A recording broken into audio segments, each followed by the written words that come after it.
Talk. Aujourd'hui, on accueille Pauline qui a créé son agence d'organisation de mariage. Je vous laisse. Alors, Pauline, est-ce que tu peux te présenter assez rapidement? Oui, alors je m'appelle Pauline, j'ai 24 ans, bientôt 25, j'habite à Bordeaux et j'ai monté mon agence d'organisation de mariage, de wedding planning depuis quelques mois maintenant. Ok, est-ce que tu peux nous expliquer à peu près d'où est né ton projet? Ouais, j'ai toujours été attirée par le monde du mariage et j'ai voulu monter mon agence très vite.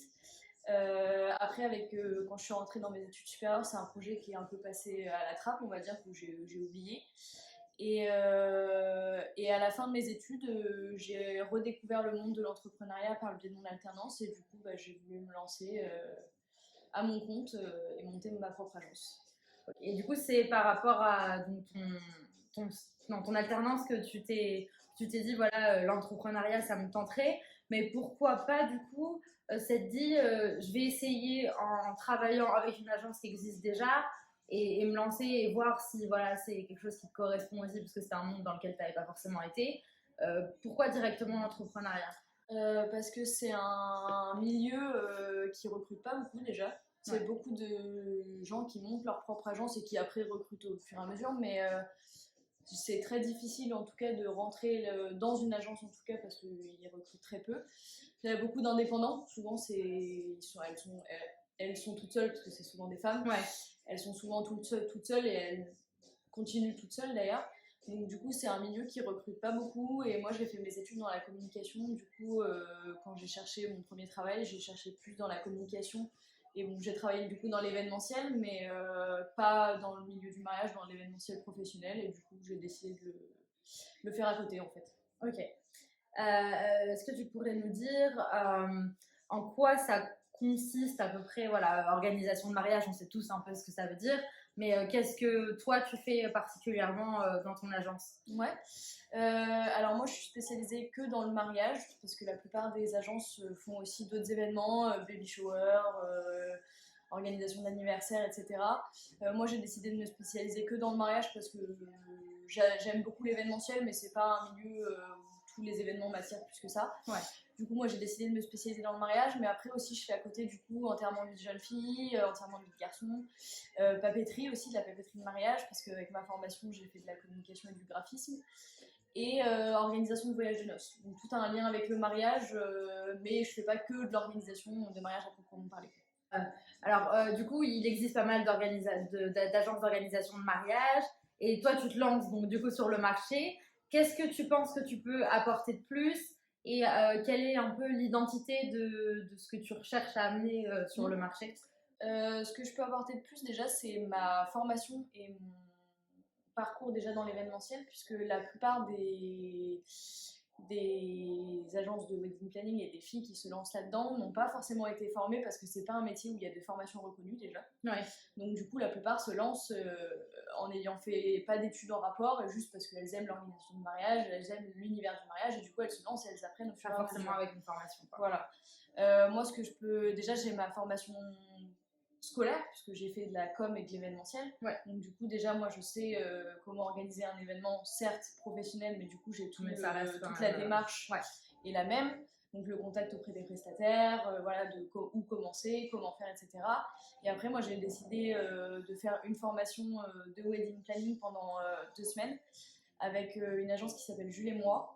Et en fait, du coup, ils nous ont formés vraiment de l'organisation de mariage de A à Z. Donc voilà, tout le déroulé, comment se passe le jour J, vraiment toute la formation en entier. Et du coup, c'est aussi mon petit plus sur le marché, c'est que j'arrive pas en débarquant sans rien. En débarquant sans rien faire. Après, c'est très bien celles qui le font et c'est aussi du courage aussi de s'en sortir. Voilà. Mais j'arrive avec mon bagage déjà aussi événementiel et mes formations que j'ai fait à côté. Donc c'est quand même un plus au niveau de la confiance du client et ça donne une crédibilité en plus. Ouais. Est-ce que du coup tu conseillerais, si quelqu'un a envie de se lancer, de faire une formation, pas forcément parce qu'il y a des gens aussi qui se lancent sans, mais du coup celle que tu as faite, toi t'en es très satisfaite et tu regrettes pas de l'avoir faite? Non, parce que ça apporte beaucoup, ça apporte une certaine confiance aussi. Moi j'avoue que ça me faisait un peu peur parce que c'est quand même assez gros. Enfin, on organise normalement le plus beau jour de la vie des mariés. Donc c'est quand même beaucoup de poids à porter sur nos épaules. Moi, ça m'a énormément rassurée, ça m'a appris par où commencer aussi, parce que c'est pas forcément évident. C'est pas évident pour tout le monde en tout cas, et pour moi ça l'était pas. Donc moi ça m'a surtout beaucoup rassurée, beaucoup appris, mais le principal truc que j'ai retenu, c'est j'en suis capable et je peux le faire, donc je le conseille à tout le monde, et surtout celle-là. Parce que, du coup c'est celle que je connais, elle est gratuite, ça c'est quand même un point très important. Elle est gratuite. Elle est gratuite alors que la plupart des formations sont payantes. Elle est gratuite parce qu'à partir du moment où on est inscrit en auto-entrepreneur, c'est financé par les CPF et les OPCA. Donc du coup c'est quand même important parce que c'est une formation qui coûte 1 000 €, donc ça fait 1 000 € à ne pas sortir de sa poche. Donc, et elle est très très complète. Et on peut la faire à distance, surtout en ce moment. Notez s'il y a des gens qui veulent se lancer. Et alors, dans tout ça, est-ce qu'il y a quelque chose qui t'a fait peur dans l'entrepreneuriat? Comment tu voyais l'entrepreneuriat quand tu t'es lancée? Et comment tu t'es organisée, voilà, pour les démarches? Comment ça s'est fait un peu pour toi? Moi, ce qui me fait surtout peur, c'est la multicasquette.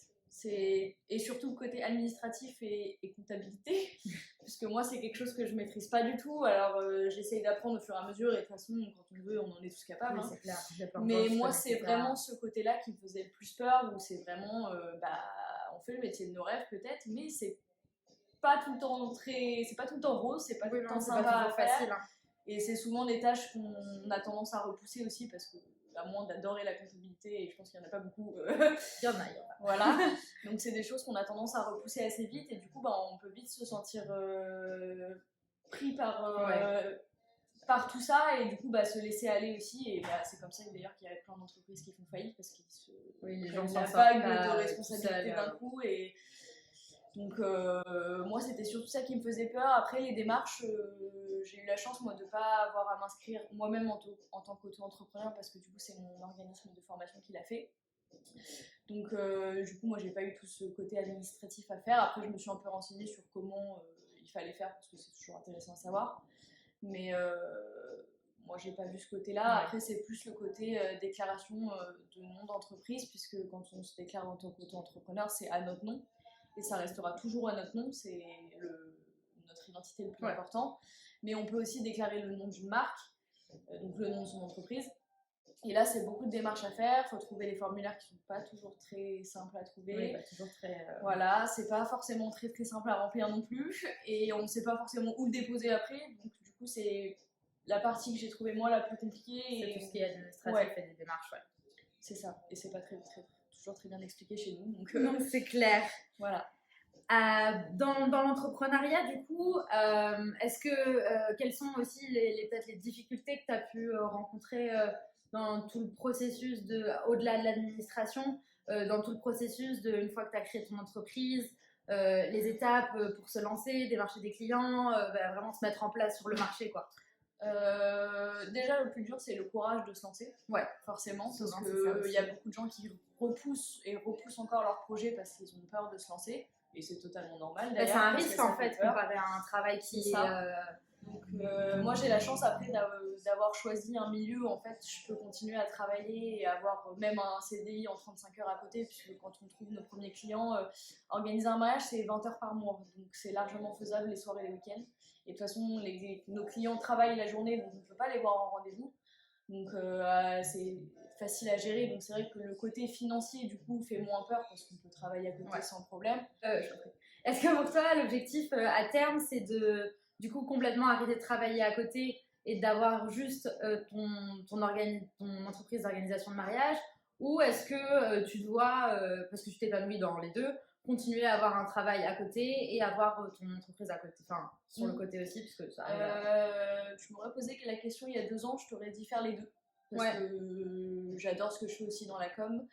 Mais après avoir travaillé depuis 2-3 ans, je m'épanouis pas tant que ça dedans. J'aime ce que je fais, mais je m'épanouis pas à fond, et j'ai toujours mon projet en tête toute la journée. Donc je pense que non, à terme, moi c'est de faire que ça, parce que c'est vraiment ce qui me passionne, et du coup j'ai envie de faire que ça à un moment dans ma vie, d'être libre et indépendante. Souvent c'est le but. les gens commencent et puis au final, on se dit ah si on pouvait travailler que pour nous et c'est quand même enfin plus sympa. Non, c'est pas toujours plus sympa, mais c'est gratifiant, ça apporte énormément de choses. Et je pense que toutes les personnes qui se sont lancées dans l'entrepreneuriat diront que ça leur a apporté énormément de choses, que ce soit professionnellement, mais que ce soit aussi personnellement, parce que je pense que ça challenge aussi les gens sur ce qu'ils sont capables de faire. Ouais, c'est ça. Et puis après, c'est là, dans ce milieu-là, en tout cas, c'est quelque chose qui peut vite nous bloquer d'avoir un travail à côté, puisque quand on commence, souvent les 2 premières années, on va organiser 2, 3, 4 mariages dans l'année, donc c'est vrai que c'est largement faisable. Après, si on commence à se développer, moi par exemple, mon objectif, ce serait limite d'organiser 15 mariages par an. Ouais. Tu peux plus travailler à côté parce que il y a pas que quand on commence, il n'y a que les clients principalement, parce que la comptabilité, ça va très vite, etc. Ouais. Plus on commence à avoir de clients, plus il commence aussi à y avoir du travail à côté. C'est ça. Et là, ça peut vite devenir ingérable. En fait, j'ai pas envie aussi que ma vie professionnelle prenne le pas sur toute ma vie personnelle, parce que tu seras débordée par tout ce travail que tu as à faire. Après, c'est bon signe, une fois que tu es débordée, ça veut dire que ça marche. Ouais. Donc, c'est sûr, mais moi, j'ai pas envie que. Oui, non, j'ai envie aussi de. Voilà, qu'à terme, moi, le week-end, j'arrête de travailler comme quelqu'un qui travaille normalement. Oui. Ou alors, peut-être que du coup, parfois, tu auras des mariages, mais que oui, ça, la oui. semaine... mais plus le côté recherche, administratif, voilà, que le week-end... tu te consacres aux événements quand c'est le cas. Exactement. Et du coup, niveau mariage, est-ce que tu as des inspirations particulières, que ce soit voilà, des organisatrices est-ce qu'il y a un type de mariage qui te fait rêver plus que d'autres des cultures, par exemple, qui t'intéresseraient d'organiser, malgré que ce soit pas forcément voilà, des mariages au niveau des religions, qui t'intéresseraient d'essayer, voilà. Au niveau des inspirations, j'en ai pas... J'ai pas une personne en particulier. Après, je recherche beaucoup sur les réseaux, déjà de par mon métier dans la com, donc forcément, j'ai grandi avec ça, entre guillemets. Donc, je cherche beaucoup, voilà, Pinterest, Instagram, tous les réseaux confondus. J'ai pas une personne en particulier. Après, il peut y avoir des supports. Par exemple, il y a un magazine qui s'appelle le Wedding Magazine et ils sont très présents aussi sur les réseaux et ils ont leur site internet, etc. Et moi, je sais que si j'avais par exemple un magazine à recommander, ce serait eux, pour leur magazine, mais aussi pour toute leur com, etc. autour, parce que leurs photos sont magnifiques. Il y a vraiment un univers autour. Voilà, ils sont très dans les tendances du mariage, etc. Donc, et c'est toujours des très belles photos. Là, en ce moment, c'est des mariages avec végétaux, avec les pampas, machin, et leurs photos sont vraiment magnifiques. Donc c'est vrai que c'est très inspirant à ce niveau-là. Après, ils fonctionnent avec les tendances aussi. Donc, s'il y avait quelqu'un dont tu pourrais organiser le mariage, quelqu'un dont tu rêverais d'organiser le mariage, ce serait qui ou quel type de... je sais pas trop. Peut-être une célébrité ou quelque chose comme ça, mais parce que ce serait un mariage qui changerait un peu de l'organisation au quotidien, parce que souvent un mariage de quelqu'un de lambda, entre guillemets, c'est un peu toujours la même vibe, etc. Et surtout, les mariés suivent de plus en plus les tendances, donc les mariages ont tendance aussi à se ressembler aussi, pas forcément dans l'atmosphère, mais dans la déco, etc. Alors que souvent un mariage de célébrité, c'est en grande pompe, c'est dans un château avec plein d'invités. Et puis ça te donne aussi plus d'opportunités au niveau du budget. Et puis même au niveau de la visibilité, c'est vrai qu'à partir de là, si tu organises un grand mariage de ce type-là, après on est tout lancé. C'est très simple. Que tu aurais un conseil à donner alors des gens qui sont en train d'organiser leur mariage ou des gens qui vont se lancer, est-ce que tu, en tant que organisatrice, tu as un conseil à donner Faites appel à moi. Effectivement. Non, un conseil, chercher. Beaucoup chercher ce qu'on veut et ce qu'on veut pas aussi, c'est important.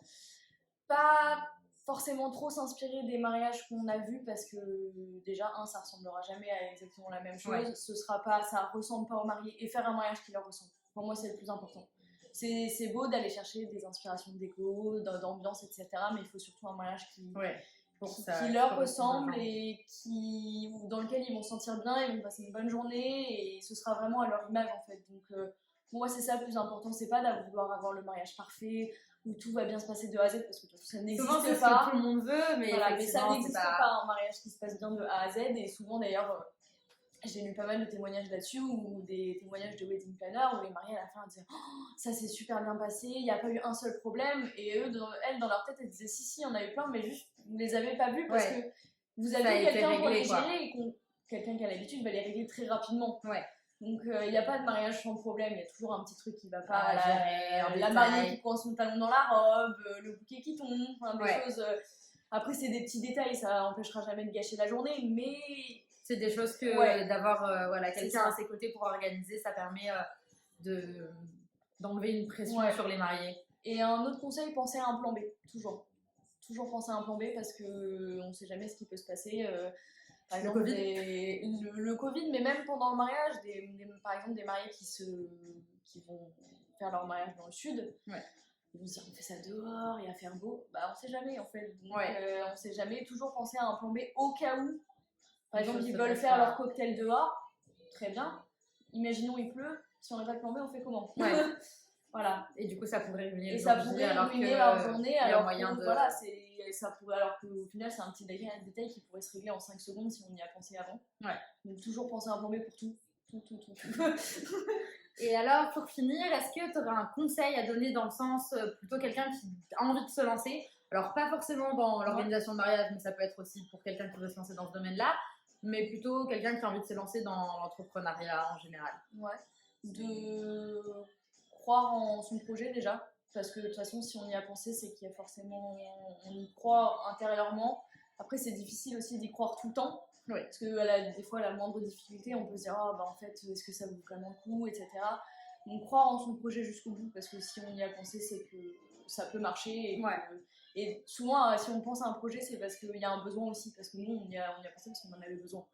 Mais du coup, s'il y a un besoin, c'est que souvent il y a aussi une demande et qu'il y a quelque chose à faire. Donc croire en soi et s'accrocher. Pas faillir à la moindre difficulté. Il faut s'accrocher, il faut être entouré aussi. Si on a un entourage qui croit en nous et en notre projet, et ça permet aussi d'être soutenu dans les moments où ça va un peu moins bien. Et ça permet aussi d'avoir une petite communauté aussi au début, de bouche à oreille, on en parle, par exemple quand on monte sa boutique, nos premiers clients ça peut être nos proches, puis après ça se développe, puis c'est sûr, c'est du bouche à oreille, on t'a acheté, par exemple toi on t'a acheté un chouchou, il y a quelqu'un dans la rue, il me dit oh j'adore ton chouchou, tu l'as eu, et ainsi de suite. Et puis après c'est vrai que ça se... Bien s'entourer c'est hyper important, et après c'est pas forcément des proches, ça peut être des gens qu'on rencontre dans le domaine et que au final qui soutiennent alors qu'on s'attend pas. C'est ça.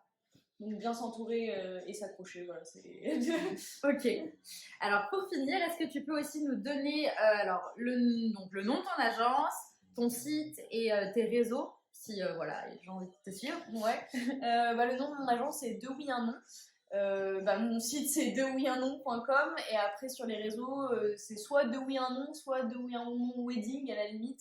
Mais c'est très rare que ce soit rajouté. Donc sur Instagram, c'est Deux Oui Un Non Wedding. Voilà, donc si vous voulez ça. Sur Instagram. Donc sinon, après, même en tapant Deux Oui Un Non, on peut le trouver. Et merci de nous avoir fait partager ton expérience. De rien. Et n'hésitez pas à liker la vidéo. Et on se retrouve bientôt pour un nouvel épisode avec une nouvelle entrepreneur. Voilà. Salut!